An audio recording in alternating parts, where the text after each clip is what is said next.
Okay, great. Thank you for having me. I'll start with a quick introduction of myself and make sure I got the slides working. Hi everybody, I'm Neha Sampat. I'm the founder and CEO of Content Stack, which is a modern technology stack for digital content.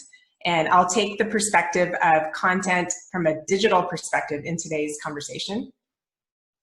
The mission at Content Stack is to make Content Stack indispensable for organizations to tell their stories and connect with people that they care about through inspiring modern experiences. And we help brands like Chase, Holiday Inn, Icelandair, the Miami Heat, Express, and Shell with their digital transformation initiatives. So how does that relate to everything we're talking about today? So I'm going to talk about content and digital transformation.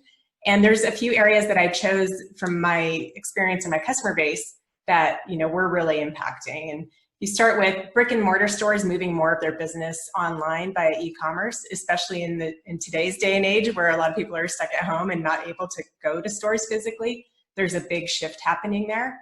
And we'll start to see the impact of that. And some of that impact already exists, but it really comes down to what is the waste impact. And there's a lot of studies today looking at what the impact is from the perspective of transport and freight, last mile delivery, which for companies like Amazon, they've figured out the operations of it, but smaller stores have not quite done that.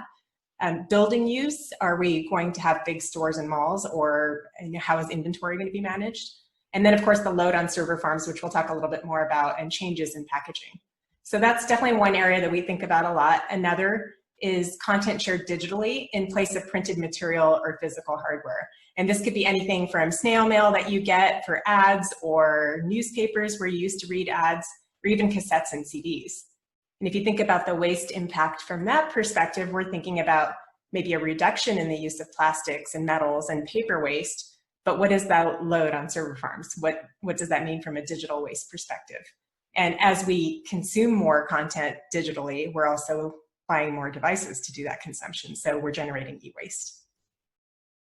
Third, and today's a really good example of this, is that events are moving from physical spaces to online conferences, virtual events, virtual activities, like what we're experiencing now. And we're going to see more and more empty conference centers and empty classrooms, and there will be an impact from that. A lot of that will potentially reduce travel and transport.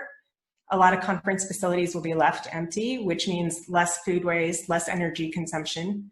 But again, it comes back to what's the load on server farms and data centers.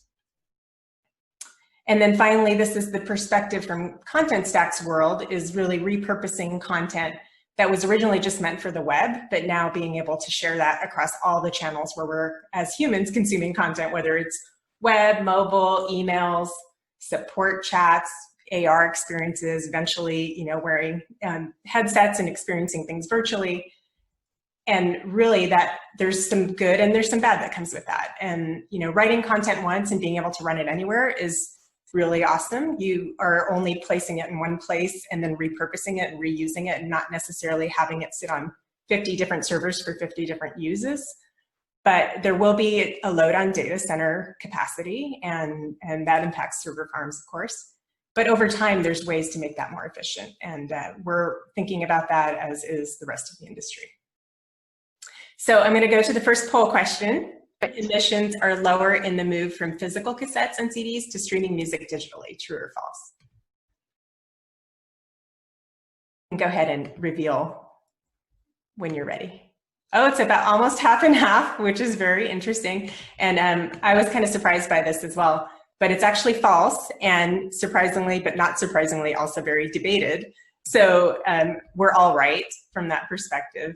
And really, to truly compare the past and the present, we have to think about things that we might not even have access to the data for. You would have to look at how much fuel is burned in distributing LPs or CDs, what music stores are consuming, the cost of distributing music, live concerts, and the impact of that. So there's a lot of things that are not factored in to how this is being looked at. But as one example, whoops.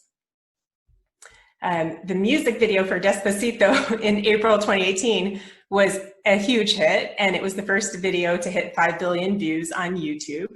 But in that process, they also reached a much less celebrated milestone, which is that it burned as much energy as 40,000 US homes in 1 year to do that distribution. So we are seeing the impact on server farms and what happens as a result of digital distribution. Okay, next poll question.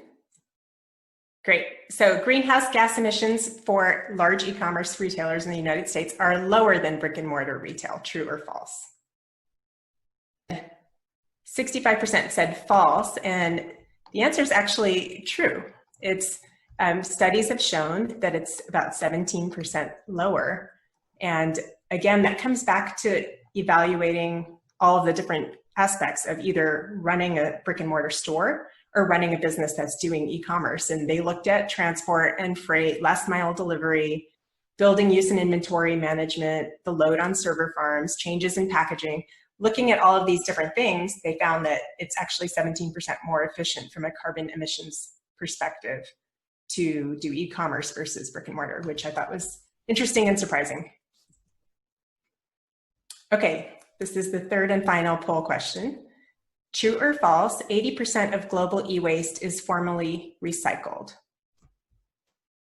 Thank you. False, you're all correct, those that said false. It's actually the opposite. Only about 20% is recycled, which is pretty sad. And we're generating 50 million tons of e-waste every year. And that is expected to double if we don't do anything about it by 2050. And if you just imagine what 50 million tons is, that is the equivalent of 4,500 Eiffel Towers, or enough metal to cover the size of all of Manhattan in just 1 year of waste. So it's nuts. And this is from all of the different devices that we're buying and replacing, and there's a lot of work that needs to go into how that's going to change over time. So I'm going to wrap up with what we can do about this. I know I only have a couple minutes. Server farms and digital waste. So the good news is that data centers have financial resources to change rapidly, and many of the major players are under pressure to do that.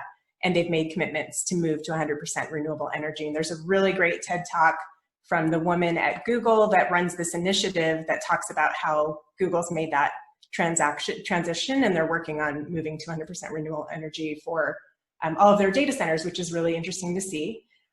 There's a circular vision for e-waste, which has yet to be fully established and put in place, but the way that we can help is to start establishing better e-waste management strategies. Almost 70 countries have enacted legislation around this, which is great to see. And major device manufacturers like Samsung and Google have set major targets for the use of renewable and recycled materials. And e-waste is actually a vital resource, not just waste. And we're only just starting to realize how to value that and how to use it. And then finally, repurposing digital content is really about taking content that we've built and making it more useful and delivering it to the right place in the right time, and not, inundating our inboxes with a bunch of irrelevant information. So personalization is a big digital initiative that most companies are starting to adopt, and that's something that Content Stack plays a role in. We're helping companies to reduce noise, to only send information that's relevant, and then repurpose content that they're delivering. And that eventually leads to more efficient content delivery and also better use of server farm resources. And then finally, what can we all do? So as individuals, there used to be this think before you print attitude about saving trees. In the same way, we can think about do we really need to keep this content? Does this digital content need to live on my system or on my server if you're using a service like Gmail? Do I really need to CC all of these people? Do I really need to attach something that's going to sit on someone else's email, which sits on a server, rather than just sending a link to it? So things like that are things that we can all do to start to have an impact. And then I'll leave you with the discussion question, which you'll get to in the breakout, which is what are some of those things that we can do to reduce our carbon footprint? Thank you. Awesome. Thank you, Neha.